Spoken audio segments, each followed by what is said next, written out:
ఓం గం గణపతే నమః శ్రీమాత్రే నమః శ్రీ వారాహిదేవి నమో నమః. Welcome to our YouTube channel Chagantipati talks.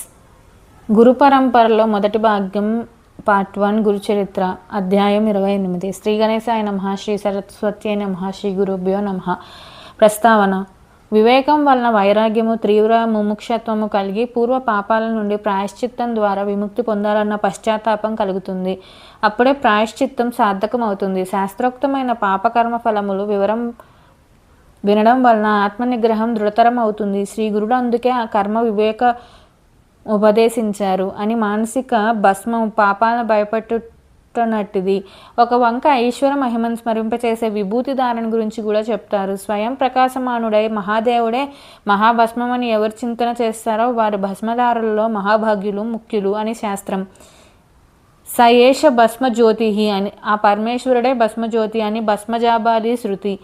బాహ్యమైన భస్మం అందుకు బాహ్యమైన సహకారి అని గుర్తించాలి. 28-29 అధ్యాయాల్లో ఈ అంశాల గురించి వివరణ ఉన్నది. కథారంభము. అటుపైన జరిగిన వృత్తాంతం సిద్ధయోగి ఇలా చెప్పారు. శ్రీగురుడు ఆ చండాలునితో, నాయన, ఏ పాపాల వలన ఎలాంటి అధోగతి కలుగుతుందో చెప్తాను వినుము. ఆచారం పాటించని విప్రుడు హీనజాతిలో జన్మిస్తాడు. తల్లిదండ్రులను, గురువులను, కులస్త్రీని, కులదేవతలను, సత్యము అహింసను విడిచినవారు, కన్యాశుల్కం తీసుకునేవారు, అనాచారులతో సాంగత్యం చేసేవాళ్ళు, తల్లిదండ్రులను, బిడ్డలను, ఆవు దూడలను విడదీసిన వారు, భగవంతునికి అర్పించకుండా ఆహారం తీసుకునేవారు, అతిథులను సేవించని వారు, సద్బ్రాహ్మణులను దూషించి అయోగ్యులను గౌరవించేవారు, ఇతరుల భూమిని అపహరించిన వారు, తమ గురువులను, యజమానులను ద్వేషించేవారు, నమ్మక ద్రోహం చేసిన వారు, గంగానది తీర్థాలలో నిందించేవారు, శ్రాద్ధాది కర్మలు చేయని వారు, శాస్త్రం తెలియకుండానే వైద్యం చేసేవారు, శుద్ధమైన వేద మార్గం విడిచి మంత్రప్రయోగం చేసేవారు, గురు అంటే మానవుడేనని చెప్పి వారు తప్పులించేవారు, గురునింద విని సంతోషించేవారు, శివకేశవులు వేరన్న భేదబుద్ధితో దేవతలు నిందించేవారు, స్వధర్మం విడిచి పరధర్మం చేపట్టేవారు, అర్హత లేని వారి నుండి మంత్రోపదేశం పొందినవారు, వీరికి చండాల జన్మ వస్తుంది. గురువుని కుటుంబాన్ని విడిచిన వారికి ఘోరమైన వ్యాధులు వస్తాయి. ఇతరుల రహస్యాలను, పాపాలను బయటపెట్టి చాటిన వారికి జన్మాంతరంలో గుండె జబ్బు వస్తుంది. గర్భస్రావం చేయించుకున్న స్త్రీ మరుజన్మలో గొడ్రాలవుతుంది. లేకుంటే ఆమెకు పుట్టిన బిడ్డలందరూ చనిపోతుంటారు. ధర్మశాస్త్రము, పురాణము వినని వారికి గుడ్డితనము, చెవుడు వస్తాయి. పతితులతో స్నేహం చేసిన స్త్రీ గాడిదను, బ్రహ్మహత్య వలన క్షయరోగమును, ధర్మవిరుద్ధమైన రతి వలన కుష్ఠరోగమును, నమ్మక ద్రోహం వలన అన్నద్వేషము, అజీర్ణము కలుగుతాయి. ఇతరుల సేవకుల మనస్సులను విరిచి వారి చేత తమ సేవ చేయించుకున్న వారికి చెరసాల ప్రాప్తిస్తుంది. పుణ్యకర్మలను నిరసించేవారు, వారి మాటలను నమ్మిన వారు, ప్రజాహితకరములైన చెరువులు, బావులు, తోటలు, మార్గాలు, యజ్ఞాలను ధ్వంసం చేసేవారు, ఏకాదశి మొన్న వ్రతాలలో పగలు భుజించేవారు, దానమిచ్చిన దాన్ని తిరిగి స్వీకరించిన వారు, ఇచ్చిన మాట తప్పేవారు, పరధర్మం అనుష్ఠించేవారు, తమ పుణ్యాలు ఇతర పాపాలను ఏకరవు పెట్టేవారు, డాంబికుడు, దుస్సంగుడు, యంత్ర మంత్రాలతో ఇతరులను చంపేవారు, కర్మభ్రష్టులు, ఇతరులకు సంతానం కలిగించేవారు, మరణించాక యమలోకంలో సూక్ష్మ శరీరాలతో శిక్షలను అనుభవించి తర్వాత చండాల యోనుల్లో జన్మిస్తారు. నామధారకుడు, స్వామి, నాకు ఒక సందేహం ఉన్నది, కానీ కథాంతరాయం అని అడగక సందేహిస్తున్నాను అన్నాడు. సిద్ధుడు, నీవు అడగడం వలన కలిగే అంతరాయం కంటే మనసులోని సందేహం వలన నీ శ్రద్ధ చలించే ప్రమాదమే ఎక్కువ కనుక సందేహ నివృత్తి చేసుకోవడమే శ్రేష్టం అన్నారు. అప్పుడు నామధారకుడు, స్వామి, మరణం తర్వాత పూర్వకర్మ ఫలాన్ని యమలోకంలో ఒకసారి అనుభవించాక మరో జన్మలో చండాల యోనిలో జన్మించి మరొకసారి అనుభవించడం సమంజసమా అన్నాడు. అందుకు సిద్ధుడు ఇలా వివరించాడు. భౌతిక దేహం ఒక పరిమితిలోని కష్టసుఖాలను మాత్రమే అనుభవించగలదు. అందుకే దాన్ని మరణావధి శరీరం లేక పతనావధి శరీరం అంటారు. దానితో అనుభవించ వీలులేని అపారమైన కర్మఫలాన్ని పరలోకంలో సూక్ష్మమైన యాతనా శరీరంతో జీవుడు అనుభవిస్తాడు. భౌతిక శరీరంతో అనుభవించవలసిన వాటిని మరలా జన్మించి అనుభవిస్తాడు. నామధారకుడు, ఏ పాపాల వలన ఏ జన్మలు వస్తాయో ఉదాహరించండి అంటే సిద్ధుడు ఇలా చెప్పారు. ఏం చేస్తే చండాల జన్మ కలుగుతుందో కొంత చెప్పాను కదా. అంతేగాక క్రోధము, శూద్ర స్త్రీల పట్ల కామాశక్తి, ఎద్దునెక్కుట, అల్లము, ఆకులు మొదలగిన రసవస్తువులను, వేదాలను అమ్ముట, భగవదర్పితంగాని ఆవు పాలు తాగుట, నిషిద్ధాన్నము, దుర్మార్గుల నుండి దానం స్వీకరించడం, ఇతరుల జీవనాధారం అపహరించడం, సంధ్యాకాలంలో నిద్రించడము, బ్రాహ్మణుడికైనా మరుజన్మలు చండాల జన్మలు కలుగుతాయి. యమలోకంలో అనుభవించే శిక్షలు 8,40,00,000. వీటిలో ప్రధానమైనవి 21. పాపి మరణించగానే యమభటులు వాడి ప్రాణాలను యాతనా శరీరంలో బంధించి అడుగుబెట్ట వీలు లేని భయంకర మార్గంలో తీసుకుపోతారు. వాడు ఆకలి దప్పుల వల్ల నడవలేక నడుస్తుంటే యమభటులు వాడిని భయపెడతారు. వాడు మూర్ఛపోతే వాడిని లేపి చీము నెత్తురు ప్రవహించే వైతరిణి నదిలో ముంచుతూ లాక్కుపోతారు. ఇలా యమలోకంలో శిక్షలను అనుభవించాక వాడి భూమిపై జన్మిస్తాడు, లేక వాసనా బలం వలన భూతంగానో ప్రేతంగానో ఉండి శిక్షను అనుభవిస్తాడు.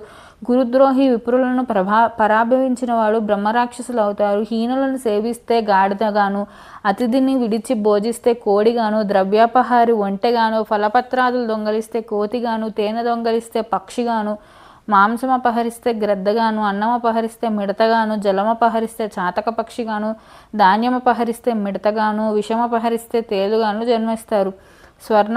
స్వర్ణాపహరి క్రిమికీటగాదులుగాను పక్షిగానో పుడతాడు.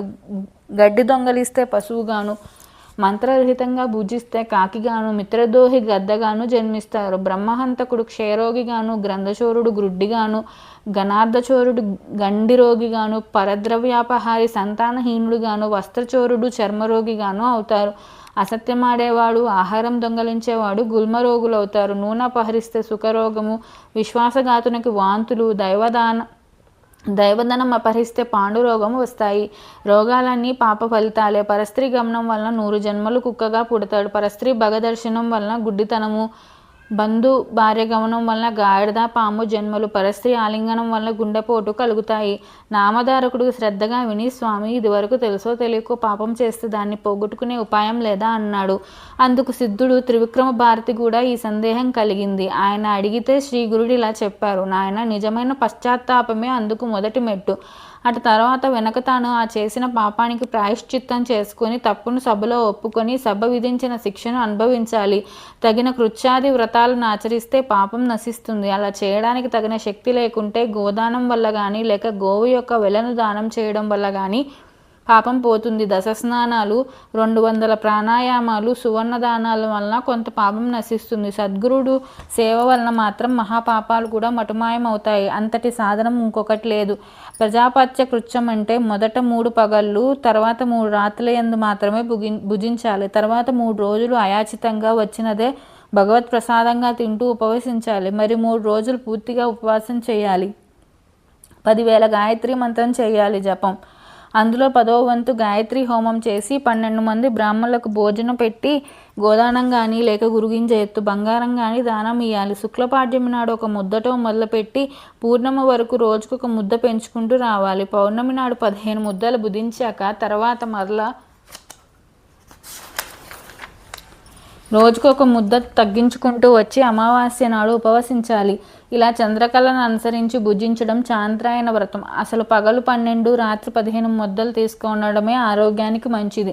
స్వల్ప భోజనమో లేక పాలు మాత్రం మాంసం సేవిస్తే పాపశుద్ధి కలుగుతుంది. మారేడు దళాలు, రావి మండలు, పద్మాలు మొదలైనవి నీటిలో వేసి స్నానం చేస్తే కొంత పాపం నశిస్తుంది. గంగా స్నానము, రామేశ్వరంలో సముద్ర స్నానము, పుణ్యక్షేత్రంలో అనుష్ఠానం వలన కూడా పాపాలు నశిస్తాయి. 1,00,000 గాయత్రి మంత్ర జపం వలన మద్యపాన దోషము, 1,00,000 గాయత్రి వలన బ్రహ్మహత్య పాపము, 7 లక్షల జపం వలన స్వర్ణం దొంగలించిన పాపం పోతాయి. సర్వ పాపనాశనానికి పాపమాన సూక్తము 610, ఇంద్రమిత్రము అనే 2 సూక్తాలతోనూ, కన్యాసూనం అనే సుసేన ఫల సూక్తాలతోనూ, సంన ఇంద్రాగ్ని అనే శాంతి సూక్తాలతోనూ, త్రిసుపర్ణం, పౌరుషం, నాచికేతం, అగమర్షణం అనే సూక్తాలతోనూ ఒక 6 నెలలు వేదపారాయణం చేస్తే మహాపాపాలు కూడా పోతాయి. సర్వపాప శాంతి కోసం దర్భసహితమైన తీర్థాన్ని, పంచగవ్యాన్ని స్వీకరించాలి. భార్యాభర్తలు ఇద్దరు పాపం చేస్తే ఇద్దరు ప్రాయశ్చిత్తం చేసుకోవాలి. స్వయంగా పాపం చేయకపోయినా పాపుల సహవాసం చేసినా కూడా ప్రాయశ్చిత్తం అనుభవించాలి. నామధారక, నిండు కళ్ళు ముంతని ఎంతకాలం గంగానదిలో పెట్టినా ముంతలోని కళ్ళు బయటకు, నీళ్లు ముంతలోనికి ఒక్క చుక్కైనా ఎక్కవు. అలానే భగవంతునిపై భక్తి లేకుండా ఎన్ని ప్రాయశ్చిత్తాలు చేసుకున్నా పాప విముక్తి కలగదు. తర్వాత శ్రీ గురుడు ఆ చండాలునితో, నీవు తల్లిదండ్రులను విడిచిపెట్టడం వలన, గురువులను దూషించి వారిని విడిచి వేరే ఉన్నందువలన నీకు ఈ జన్మ లభించినది. 4 రోజులు సంగమంలో స్నానం చేస్తే క్రమంగా శుద్ధుడివై వచ్చే జన్మలో సద్బ్రాహ్మణునిగా జన్మిస్తావు అని చెప్పారు.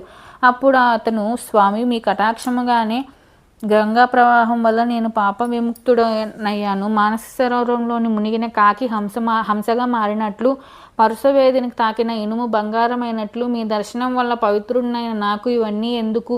నాకు జ్ఞానం కలిగేలా మీరే అభిమంత్రించి నన్ను విప్రులలో చేర్చండి అని వేడుకున్నాడు. శ్రీగురు పూర్వ పాపకర్మ ఫలితంగా ఇలాంటి రక్తమాంసాలు పంచుకొని పుట్టి పెరిగిన నీకు అది ఎలా సాధ్యమవుతుంది? పూర్వం విశ్వామిత్రుడు బ్రహ్మర్షి నన్ను అనిపించుకోవాలని కొన్ని వందల సంవత్సరాలు మహాతపస్సు చేసి తనకు అది ప్రసాదించమని ఇంద్రాది దేవతలను కోరాడు. ఆ పని వశిష్ఠ మహర్షి వలన కావాల్సిందే గాని తమ వల్ల కాదని ఆ దేవతలు చెప్పారు. అప్పుడు అతడు వశిష్ఠ మహర్షిని ఆశ్రయించగా ఆయన అది సాధ్యపడదని చెప్పారు. అందుకు విశ్వామిత్రుడు కోపించి వశిష్ఠుని 9 కొడుకులను చంపాడు. వశిష్ఠుడు అతన్ని శిక్షించలేదు గాని అతడు బ్రహ్మర్షి అని మాత్రం అంగీకరించలేదు. విశ్వామిత్రుడు క్రోధంతో ఒక పెద్ద బండనెత్తి వశిష్ఠ మహర్షి పైన వేయాలనుకున్నాడు. కానీ తిరిగి ఆలోచించుకొని వశిష్ఠుడు మరణిస్తే నేను బ్రహ్మర్షిని అంగీకరించగల వారెవరు? దేవర్షులందరూ ఆయన్ని అనుసరించేవారు కదా. ఈయనను చంపడం వల్ల నాకు లేనిపోని బ్రహ్మహత్య పాతకం కూడా చుట్టుకుంటుంది అని తలచి పశ్చాత్తాపంతో ఆయన పాదాల మీద పడ్డాడు. అప్పుడు ఆ బ్రహ్మర్షి, నాయన, ముందు నీవు సూర్యకిరణాలతో నీ శరీరాన్ని తప్పింపజేసి కొత్త శరీరం చూపు అన్నాడు. విశ్వామిత్రుడు అంగీకరించి సూర్యకిరణాల వలన తన దేహం మాడిపోయి కొత్త దేహం వచ్చేంత వరకు తపస్సు చేసి తిరిగి వచ్చాడు. అప్పుడు అతడు బ్రహ్మర్షి అయ్యాడని వశిష్ఠుడు అంగీకరించాడు. అలాంటిదేమీ చేయకుండా నీకు ఇదెలా సాధ్యము? పూర్వం నువ్వు చేసిన పాపానికి ప్రాయశ్చిత్తం పొంది నేను చెప్పినట్లు చేస్తే ముందు జన్మలో నువ్వు సద్బ్రాహ్మణుడు అవుతావు, వెళ్ళు అన్నారు. కానీ పేదవానికి పెన్ను దొరికినా, మృత్యుముఖంలో ఉన్నవాడికి అమృతం దొరికినా, ఆకలిగొన్న పశువుకు గడ్డి దొరికినా వాటిని విడువలేనట్లు పూర్వజన్మ స్మృతి పొందిన అతను స్వామి మాటలకు అంగీకరించక మాలపల్లెకు వెళ్లకుండా అక్కడే కూర్చున్నాడు. కొంతసేపటికి అతను భార్యాబిడ్డలు అక్కడికి వచ్చి అతన్ని ఇంటికి రమ్మని పిలిచారు. అతడు, నేను ఇప్పుడు సద్బ్రాహ్మణును, నన్ను తాకవద్దు, దూరంగా పొండి అన్నాడు. ఆమె ఆశ్చర్యపోయి, ఏమయ్యా, నీకేమైనా పిచ్చి పట్టిందా అనగానే అతడు ఆమెను కొట్టబోయాడు. ఆమె భయపడి ఏడుస్తూ శ్రీగురునికి నమస్కరించి, బాబు, ఇతడు నాపై ఎప్పుడు ఎంతో ప్రీతిగా ఉండేవాడు. ఇతడికి మతి చెల్లించింది. నన్ను ఇప్పుడు ఎక్కడికి వెళ్ళమంటాడో చెప్పమనండి. నేను ఇంకా ఈ బిడ్డలను ఎలా పోషించేది? స్వామి, మీరే ఈయనకు బుద్ధి మార్చాలి, లేకుంటే నేను ఇక్కడే ఉరివేసుకుంటాను అని గోలబెట్టింది.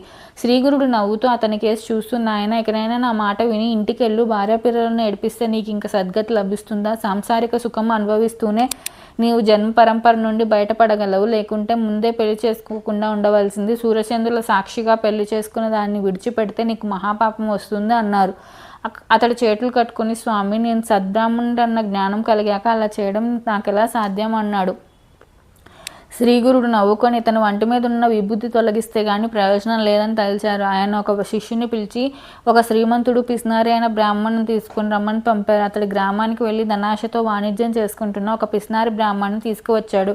అతడితో, స్వామి, నాయన, నీవు ఇతనికి స్నానం చేయించు. అప్పటి ఇతనికి తిరిగి తన కుటుంబంపై మమకారం మేల్కొంటుందని ఆదేశించారు. వెంటనే ఆ వ్యక్తి కుండతో నీళ్లు తెచ్చి పూర్వజన్మ స్మృతిని పొందిన అతనిపై కుమ్మరించాడు. అతను వెంటిపై ఉన్న విభూతి కొట్టుకుపోయిన వెంటనే అతడు ముందు జరిగిందంతా మర్చిపోయి భార్య బిడ్డలతో, ఇంతకు ముందు కొద్దిసేపు నాకు మతిపోయినట్లయింది. ఇంతకు మీరందరూ ఇక్కడ ఎందుకు వచ్చారు? నేను ఒంటరినన్న భయం మీకెందుకు? ఇది పగలా లేదా అన్నాడు. ఇది వారు జరిగిందంతా చెప్పారు. అతడు వారితో కలిసి ఇంటికి వెళ్ళాడు. ఆ సన్నివేశం అంతా చూసిన వారు ఆశ్చర్యపోయారు. అదంతా చూసి విస్తుపోయిన త్రివిక్రమ భారతి, స్వామి, మీరు అతనికి ప్రసాదించిన జ్ఞానం క్షణంలో ఎలా పోయింది అని అడిగాడు. శ్రీగురుడు నవ్వి అతడికి ఆ భస్మం వలన జ్ఞానం కలిగింది. అది కడిగి వేయగానే తొలగిపోయింది. భస్మ మహిమ అలాంటిది కాబట్టే శివుడు దానిని ధరిస్తారు. దానికి తోడు ఆ భస్మానికి మహాత్మల స్పర్శ ఉంటే మరింత ప్రభావితమై బ్రహ్మజ్ఞానాన్ని కూడా కలదు అన్నారు. అప్పుడు త్రివిక్రమ భారతి భస్మమహిమ గురించి వివరించవలసిందిగా శ్రీగురుణ్ణి ప్రార్థించారు. 28వ అధ్యాయం సంపూర్ణం. శ్రీ దత్తాయ గురువే నమః. శ్రీ శ్రీపాద శ్రీవల్లభాయ నమః. శ్రీ నృసింహ సరస్వత్యై నమో నమః. Please subscribe our channel. Thank you.